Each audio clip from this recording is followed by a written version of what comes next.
আপনারা তো সবসময় এরকম চারা রেডিমেড চারা পান, কিন্তু এর পিছনের গল্প জানেন কীরকম?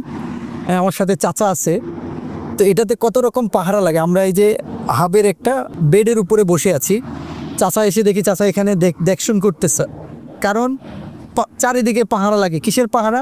অলরেডি চারিদিকে নেট দেখছেন, যাতে পোকামাকড় না ঢোকে, কম ঢোকে, সেটার জন্য পাহারা দিতে হয়। প্লাস মানুষ যাতে চুরি না করে। এত পাহারা দেওয়ার পরেও এত সুন্দর একটা চারা হয়, তারপরেও আমরা কিন্তু দাম একটা দিতে চাই না।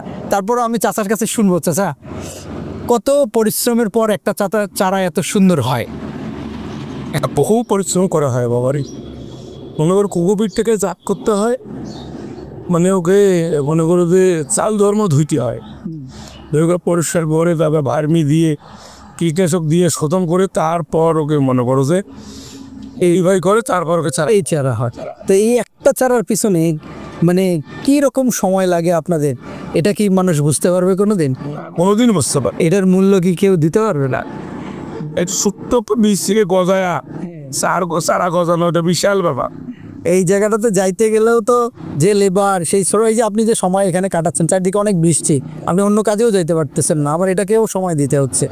তার মানে এই জায়গাটাতে কিন্তু মানুষ ওইভাবে চিন্তা, কিন্তু দাম করার সময় কীরকম করে? দাম করার সময় তো মনে করো তো আম বাজি গেল তো কান 1 টাকার জায়গায় 2 টাকা কেন, 2 টাকার জায়গায় 3 টাকা কেন, নাকি? তো বুঝতে পারছেন যে চাচা সহ আমাদের যে চাচা আমাদের জন্য একটু নাস্তা বানিয়েও নিয়ে আসছে, আমরা খাচ্ছি।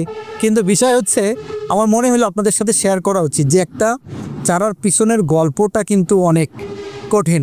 আমরা মনে করি যে একটা চারা হয়তো দামাদামি করলেই একটু কৃষককে কম দেওয়া যায় আর কি, যে বানাইছে তাকে কম দেওয়া যায়, কিন্তু এইটা বানাইতে যে কি পরিশ্রম, এই সময়ের মূল্য আসলে আমার মনে হয় না কেউ দিতে পারবে।